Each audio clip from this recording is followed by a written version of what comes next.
El tema de seguridad es el más importante para todas las familias mexicanas. El Estado mexicano surge para dar seguridad y en consecuencia viene todo lo demás. Esto es, no puede haber inversión si no hay seguridad. No puede haber educación si no hay seguridad para ir a la escuela. Entonces, lo más importante es proveer seguridad. Y lo que hemos visto en los últimos 6 años, y vamos por más, es que el Estado ha renunciado a su obligación de garantizarnos seguridad a todas las familias mexicanas. El Estado ha dicho, se lo dejo, al capricho de la delincuencia organizada. Porque desde la tribuna presidencial se le decía, pórtense bien, ya esténse quietos. No son llamados a misa. El Estado tiene el monopolio del uso de la fuerza. Y lo que vimos en el sexenio de López Obrador fue una desatención del tema de seguridad. No hay capacidad en el Estado en este momento, capacidad que se fue construyendo con policías municipales, estatales y federales profesionales, capacitados, bien pagados y con prestaciones. Lo que hemos visto es cómo se ha desmantelado a las instituciones de seguridad y se les ha dado una instrucción de no ir en contra de la delincuencia organizada. Vemos las cifras de decomisos. Pasamos de miles y de millones de decomisos de cocaína, de marihuana, de fentanilo, a tristemente un par de kilos en todo el sexenio de López Obrador. Y las muestras están a la luz de todos. Vemos claro, y lo podemos sufrir en el estado de Sinaloa, como el pacto de impunidad con un gobernador confeso que dijo que él se reunió con los líderes de la delincuencia organizada, del cártel de Sinaloa en particular, y sigue como gobernador. Y no solo eso, lo solapan los diputados de Morena, lo solapa y lo apoya la presidenta Claudia Sheinbaum. Pero más allá de ese estado, hay pruebas en todos lados, no solamente las acusaciones que hizo ya el presidente Donald Trump, sino medios internacionales que muestran cómo Morena ha sido financiada por el cártel de Sinaloa, que tienen vínculos con diferentes grupos delictivos y que precisamente son a ellos a los que protegen. Lo podemos ver en todos los gobiernos de Morena: Sonora, Baja California, Quintana Roo, Tamaulipas, Michoacán, y bueno, pues la lista es enorme. No podemos seguir así. La obligación del Estado es enfrentar a todos los que deciden ir en contra de las leyes. De eso se trata, y es a lo que ha renunciado el Estado mexicano. Mira, lo primero que debemos hacer y que tiene que hacer el gobierno es reconocerlo. No se puede atender un problema que se niega. Y lo podemos ver incluso hasta con las adicciones. ¿Qué se le dice a un alcohólico? Bueno, primero reconoce que tienes un problema para que después lo puedas atender. Bueno, eso tiene que hacer precisamente el Estado. Reconocer que hay involucramiento de la delincuencia organizada en las estructuras de gobierno, en algunos casos connivencia, para entonces atender este gran problema.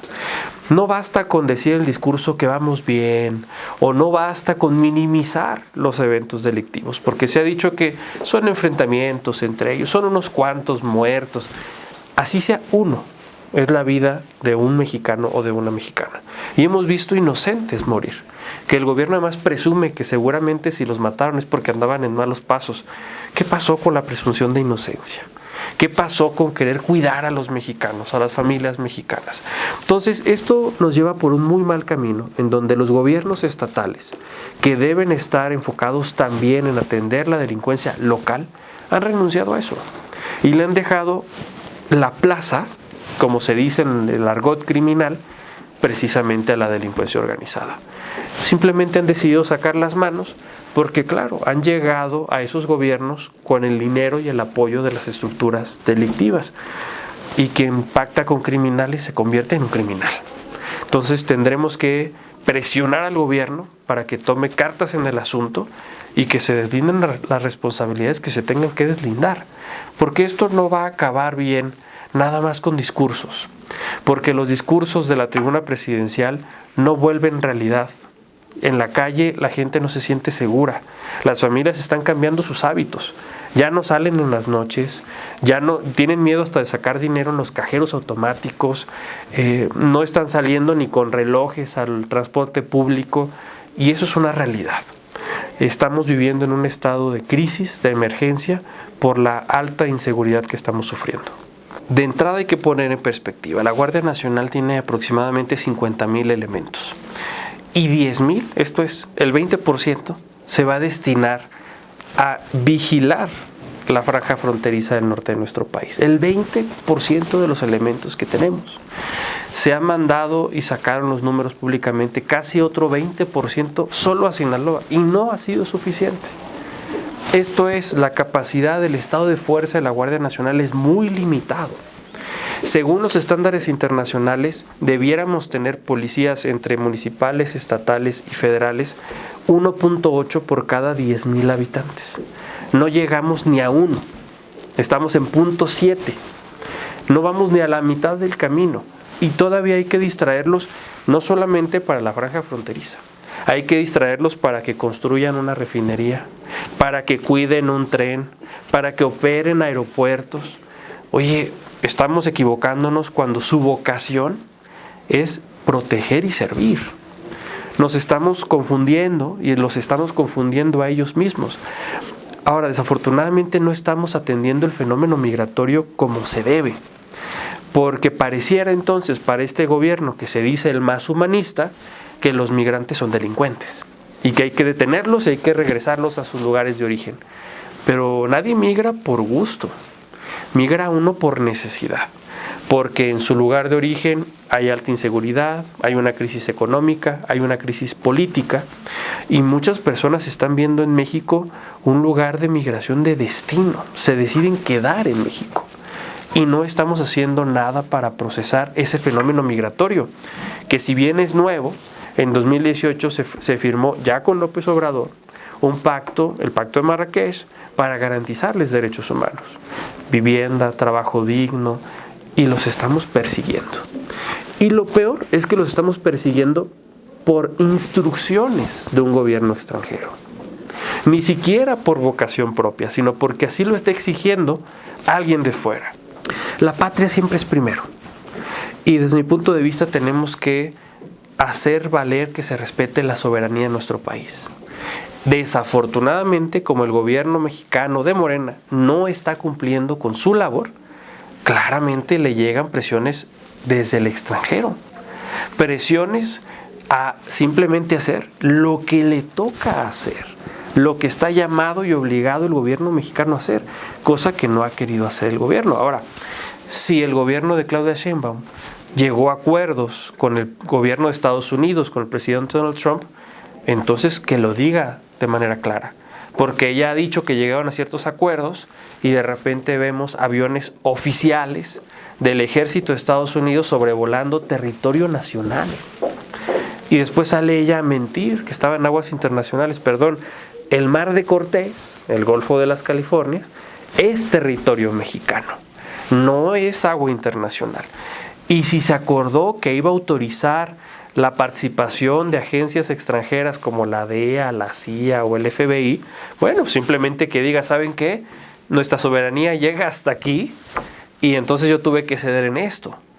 Pero lo malo es que no es transparente, que ella sale con un discurso de unidad entre los del gobierno, porque no escucha a la oposición, y sale con un discurso de soberanía, pero en los hechos se está violando. Misma situación que cuando hablamos de seguridad. Dice ella que vamos bien, que se respira paz, que los delitos van a la baja, pero las familias tienen miedo de salir a la calle. Y cada vez tenemos más muertos, más feminicidios, más extorsiones. Entonces el discurso contradice la realidad. Y para Morena la realidad no se ajusta a su discurso, desafortunadamente. Pero tienen que reconocer la realidad. Tienen que hacer valer la soberanía, pero tienen que poner manos a la obra en lo que le toca al Estado mexicano. Ahí radica el problema, que no están haciendo su trabajo, no están pudiendo gobernar, porque tienen que gobernar con la Constitución y con la ley en la mano, para todas y para todos, no solo para quienes votaron por ellos y no solo para quienes los llevaron al poder, que en este caso fueron los cárteles mexicanos. Sí, es necesario, Andrés, retomar las buenas prácticas de los gobiernos panistas. Me refiero al sexenio de Vicente Fox y al sexenio de Felipe Calderón, en donde se crearon instituciones de seguridad pública, instituciones de inteligencia, se recolectaba información, se generaban datos y con base en eso se tomaban decisiones. No se puede improvisar cuando hablamos de seguridad. Se tiene que reconocer muy bien el fenómeno para tomar decisiones. Y las decisiones son difíciles. Hoy todo eso se ha abandonado. No hay un aparato de inteligencia, hay un aparato de persecución política, no hay instituciones de seguridad, hay instituciones que siguen las órdenes y los caprichos de la Presidencia de la República. Necesitamos reconstruir eso. Hoy los policías no sienten un orgullo el hecho de ser policías. Incluso algunos sienten vergüenza, así nos lo han dicho, porque la instrucción es no hagas nada, hazte a un lado. Y hemos visto cómo los delincuentes los humillan, que les pasan con armas largas enfrente y les gritan. Eso es humillante para un policía. Entonces, en Acción Nacional y desde el grupo parlamentario estamos por la redignificación policial. Estaremos presentando iniciativas a la Ley General del Sistema Nacional de Seguridad Pública, algunas incluso constitucionales, precisamente para poderles garantizar mejores sueldos, profesionalización policial y las prestaciones básicas. Hay policías que no tienen todavía seguros de vida ni seguros de gastos médicos mayores. ¿Cómo le pedimos a un policía que arriesgue la vida si nadie lo protege a él con un seguro de vida? Ellos no tienen acceso a crédito hipotecario porque son sujetos de alto riesgo. Necesitamos arroparlos, abrazarlos, porque ellos están en la primera línea de batalla. Y necesitamos fortalecer nuestras instituciones. Todo ese camino que fuimos avanzando con subsidios federales, con protocolos homologados, se ha ido destruyendo. Lo mismo con el 911, nuestro número nacional de emergencias. Pasamos de más de 4,000 números de emergencia a uno solo. Seguramente recordarás el 066, el 068, el 089. Y había un sinfín de números de emergencia. Logramos que hubiera uno solo. Pero ya va Morena nuevamente a crear otros números de emergencia. Vamos como los cangrejos. Entonces, abonaremos mucho porque tengamos datos reales, que no sean manipulados, información concreta para la toma de decisiones y corporaciones policiales profesionales, sólidas y, claro, con mucha atención a su recurso humano, que en este caso son los policías. Estaremos presentando varias iniciativas en materia de seguridad porque en Acción Nacional nos parece que lo más importante es la seguridad de las familias mexicanas. Se trata de eso, de garantizarles la seguridad a las familias, que cualquier persona pueda salir tranquilamente a la calle sabiendo que va a regresar y que la premisa fundamental es que quien se porte mal reciba su sanción y que los inocentes puedan caminar libremente por las calles. De eso se trata. Esa es la utopía que en realidad más temprano que tarde debemos alcanzar.